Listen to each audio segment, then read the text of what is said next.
Bonjour, bienvenue sur Déclic Numérique dans cette quatrième vidéo consacrée à Lightroom. Cette fois-ci, je vais vous montrer comment, à l'aide de Lightroom, je traite une photo que je vais ensuite passer dans Photoshop pour revenir dans Lightroom et finaliser l'exportation et au final avoir mon fichier de base. C'est parti. Alors, ici, comme vous pouvez le voir, j'ai les photos dont nous avons parlé dans les précédents épisodes. Donc, je suis dans mon répertoire RAW dans lequel j'ai déplacé les fichiers que je voulais traiter.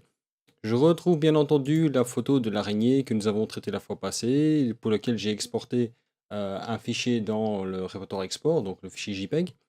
Mais il y avait également la photo de la petite demoiselle que j'espérais traiter dans Photoshop. Et c'est de celle-là dont on va parler aujourd'hui. Alors, point de départ était le même, c'était donc au départ de prendre une photo que j'ai importée dans mon répertoire d'import, ensuite de la déplacer dans le répertoire RAW et commencer à travailler à partir de là. La première étape consiste en fait à simplement appliquer les paramètres de développement. Donc pour ça, je passe dans l'outil de développement. Et là, histoire d'un petit peu gagner du temps, je vous ai déjà passé les réglages que je vais faire. Je parlerai un jour de ce type de retouche que je fais sur les photos macro qui donne un aspect un petit peu pastel. Mais ici, le but est surtout de voir comment je gère la hiérarchie des dossiers. Donc, je vais simplement vous passer la partie développement. Je vais quand même vous montrer la différence. Donc, mon fichier de base, c'était ceci. Alors, pour faire de l'avant-après, le plus simple dans Lightroom, c'est d'appuyer sur Shift et S. Donc, majuscule et S. Avant, après, avant, après. Alors, vous voyez que majoritairement, ma retouche, c'est simplement d'un petit peu éclaircir, d'un peu récupérer du détail. Euh, Notamment ce que j'ai fait au niveau de... Avec une brosse, je suis passé sur le bout d'herbe séché là, pour un petit peu récupérer du détail. Il était un tout petit peu trop clair. Donc là, ça me suis assuré qu'en fait, je n'avais pas d'éléments cramés ou une perte de détail importante, de manière à ce que ça fasse pas trop bizarre à la retouche après. Pour le reste, à part les paramètres classiques d'exposition, d'un petit peu corriger les hautes lumières, un petit peu diminuer la vibrance aussi, pour éviter que les couleurs soient trop vives à la base, je n'ai pas fait grand-chose. Donc, une fois que mon développement est fait, j'ai mon fichier RAW tel qu'il est développé. L'étape suivante consiste à exporter cette photo sous un autre format dans le répertoire master que je vais ensuite ouvrir dans Photoshop. Donc pour ça, je vais faire un clic droit sur l'image, je vais faire exporter, et là, je vais définir de nouveaux paramètres d'exportation. Et comme pour la partie d'exportation finale, je vais simplement définir un nouveau profil qui va permettre d'être utilisé par la suite. Donc, je vais prendre comme base le précédent qu'on a créé, donc l'export. Mais je vais le modifier pour adapter à mes besoins. Donc notamment au niveau du dossier de destination, cette fois-ci je ne veux pas le mettre dans export, mais je veux qu'il aille dans master. Ça, c'est la première chose. Ensuite, cette fois-ci, je ne veux pas renommer. Le renommage, je veux toujours le faire à la dernière étape, au moment où je vais exporter mon fichier en JPEG. Alors, ici, je ne veux pas que ce soit en JPEG, je vais choisir en PSD.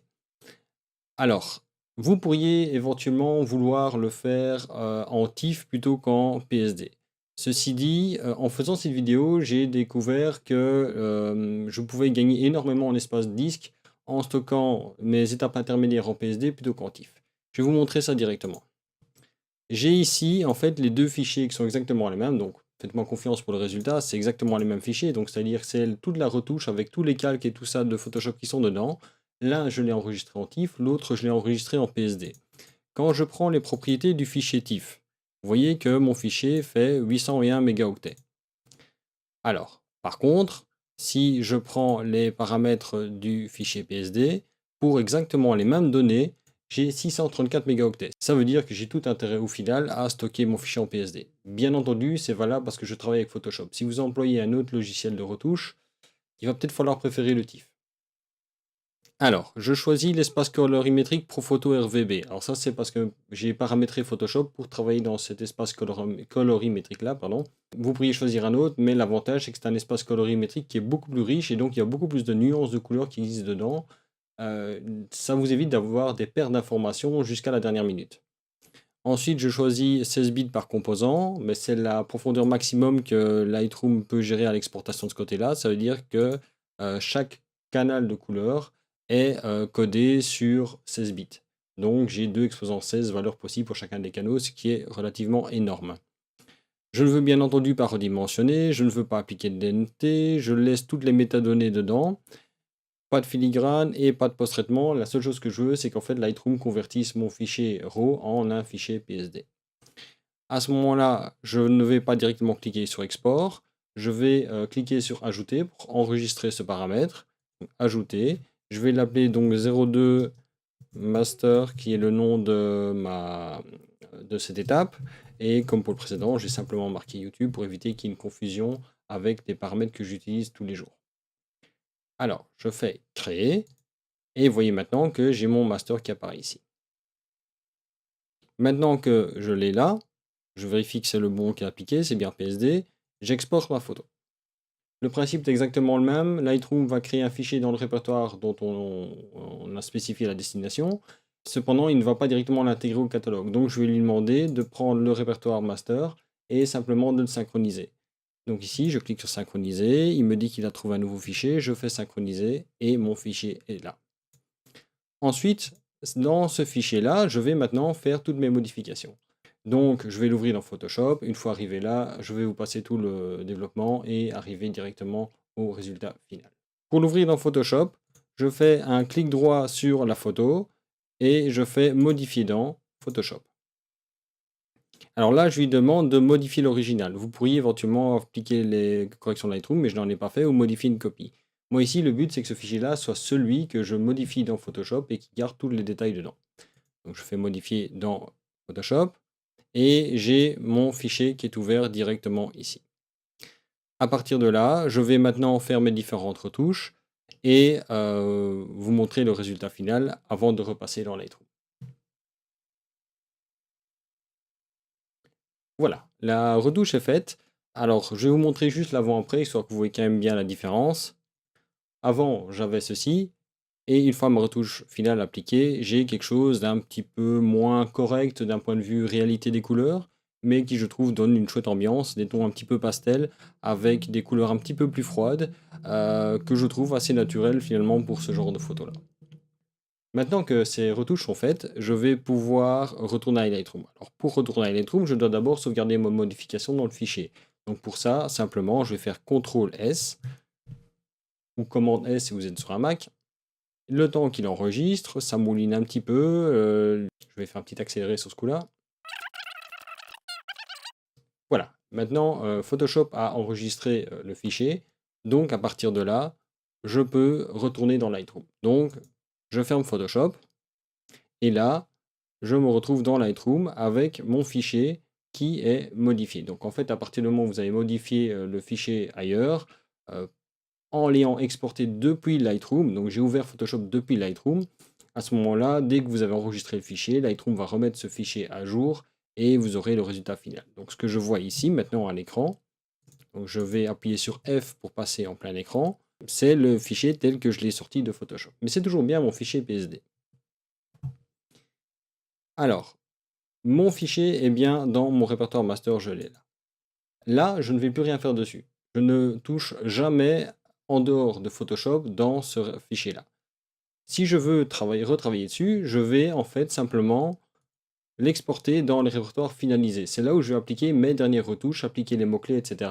de manière à avoir au final un fichier haute qualité qui a tous les paramètres tels qu'il faut pour faire une exportation pour l'affichage ou pour l'impression. Donc je repars sur de l'exportation, je fais exporter et je vais partir comme base sur mon paramètre que je viens de créer là tout de suite, le master. Je vais non plus le mettre dans master, mais je vais le mettre dans finaliser. Alors, dans les autres différences, ici, cette fois-ci, je ne vais pas l'enregistrer en PSD. Simplement parce que là, je veux pouvoir éventuellement employer celui-là pour directement fournir à un imprimeur ou quelque chose. Donc là, généralement, le mieux, c'est de passer en TIFF. Je vais lui dire de faire une compression, ce qui va permettre d'un petit peu réduire quand même la taille du fichier. Je vais laisser en Profoto RVB, puisque c'est l'espace colorimétrique le plus large. Je vais garder les 16 bits de composants. Je ne vais pas redimensionner, je ne veux toujours pas de netteté, puisque ce n'est toujours pas un fichier tel que je voudrais l'avoir quelque part. Je veux dire, c'est quand même mon fichier fini, mais qui me sert de base pour l'exportation après, pour l'affichage ou pour de l'impression réelle. Donc pas de filigrane, pas de paramètres de post-traitement. Ici, pour le reste, je crois que c'est tout, exactement, c'est tout. Donc, même principe, ici, je vais faire ajouter. Je vais nommer celui-là 03 finalisé. Et je mets entre parenthèses YouTube aussi. Voilà, comme ça, je suis toujours pour le même principe. Je ne fais pas de mélange avec mes paramètres personnels. Créer, et je l'ai ici. Je clique sur exporter. Et là, vous avez compris le principe. Quand je l'exporte, ce qui va se passer, il va me créer le fichier dans le répertoire finalisé que je dois synchroniser manuellement. Je le synchronise. J'ai maintenant ici bien mon fichier TIFF qui est présent dans le dossier.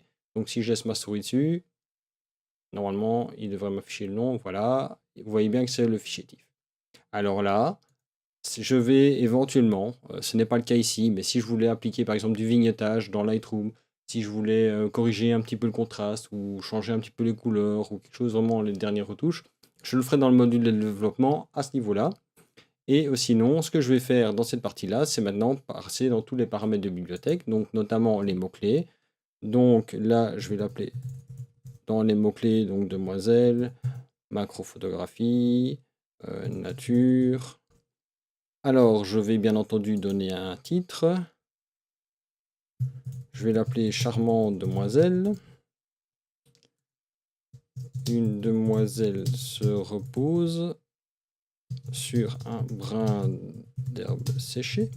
Voilà, petite description. Je reviens sur l'histoire de la note avec des étoiles. Alors ça, c'est une photo qui me plaît particulièrement. Je ne dis pas que c'est la photo du siècle, mais je ne serais pas contre de l'avoir imprimée. Donc pour moi, ça revient à avoir une photo 3 ou 4 étoiles. Ici, j'aime bien l'aspect général. J'ai un bel arrière-plan, j'ai une diagonale dans les différences de couleurs dans l'arrière-plan, la libellule qui se trouve au milieu. Je trouve que d'un point de vue graphique, elle fonctionne très bien aussi. Donc je vais lui mettre 4 étoiles. Alors, ici, c'est à petit peu près tout. Donc, ce que je vais faire maintenant, je vais faire un clic droit, métadonnées enregistrées. Au moment où vous faites ça, ce qui se passe, c'est que Lightroom va créer un fichier, quand ce n'est pas un fichier DNG pour lequel vous le faites, dans lequel il va enregistrer toutes les métadonnées. Ça va vous permettre notamment d'ouvrir par la suite plus rapidement le fichier et d'avoir les paramètres qui s'inscrivent beaucoup plus rapidement. Maintenant que cette étape-là est faite, je vois que ma photo est prête, j'ai fait tous mes paramètres. Il ne me reste plus que ma dernière étape, et celle-là, on l'a déjà utilisée la fois passée, donc je n'ai plus rien à créer. Je vais faire un clic droit sur ma photo, et je vais faire exporter, et je vais rappeler mon paramètre export YouTube. Il m'exporte un fichier qui sera donc un JPEG en 8 bits, et qui sera mis dans le répertoire export, que je synchronise. J'ai bien mon nouveau fichier. Quand je vais dans mon répertoire export, je me retrouve maintenant avec mes deux photos. La première que j'ai traitée uniquement dans Lightroom, l'autre que j'ai traitée dans Photoshop. Et dans ce cas-ci, vous voyez que d'un point de vue aspect, ça va tout à fait bien. C'est bien un fichier JPEG. Si je fais un clic droit dessus et que je lui demande de m'afficher ça dans l'explorateur, voilà. Vous voyez que maintenant ici, j'ai bien la première araignée et la libellule d'aujourd'hui, enfin du moins la demoiselle plutôt. Vous voyez également que le fichier JPEG a été créé, que le titre fonctionne exactement de la même manière. Donc j'ai la date suivie du titre de la photo. Et quand je regarde les propriétés du fichier, dans les détails, ici je vais voir que j'ai les métadonnées qui sont, j'ai la taille du fichier, etc. Mais j'ai bien un fichier en sRGB, donc sRVB. Et j'ai tous les paramètres normaux de la photo. Là, il n'y a pas grand-chose de particulier. Notez quand même que c'est pas un petit fichier JPEG, hein. J'ai quasiment 10 mégaoctets de fichiers, puisque là, je n'ai quasiment pas fait de recadrage, et que j'ai enregistré le JPEG en qualité maximum. Voilà, donc je vous ai montré la manière dont j'utilise cette hiérarchie que j'ai créée dans Lightroom, de manière à pouvoir traiter mes photos aussi bien directement dans Lightroom pour les photos qui me plaisent mais qui ne sont pas plus intéressantes que ça, mais aussi pour traiter des photos que je veux absolument faire passer par Photoshop pour faire un traitement un petit peu plus poussé. Vous voyez qu'aussi ça peut être une méthode qui est un petit peu fastidieuse, pour certaines personnes, dans le sens où j'ai beaucoup d'étapes intermédiaires, mais celle-ci m'apporte quand même pas mal de souplesse. Je peux ainsi revenir sur une précédente version de la photo. Je peux éventuellement toujours revenir sur mon master, donc la partie que j'ai traitée dans Photoshop, pour me dire, ben voilà, j'ai oublié quelque part de corriger un défaut, j'ai pas vu une poussière, j'ai pas vu un détail, j'ai peut-être trop poussé un traitement. Ça me permet de revenir toujours après dessus, de manière à recorriger et pouvoir refaire une nouvelle exportation. Mais c'est vrai que l'inconvénient de cette méthode, c'est que ça me demande quand même pas mal d'espace de stockage, puisque au final, j'ai, pour une photo traitée dans Photoshop, 4 fichiers stockés. Le RAW, le fichier PSD, le fichier TIFF et le fichier JPEG. Maintenant, après un certain temps, ce que je fais, moi, tout simplement, les photos qui sont bien, mais qui ne sont pas mes préférées, vraiment les toutes meilleures, je vais simplement, à ce moment-là, ne garder que le RAW et le JPEG et supprimer les 2 étapes intermédiaires. J'espère que cette vidéo vous aura appris quelque chose et vous aura plu, et je vous dis à bientôt sur Déclic Numérique.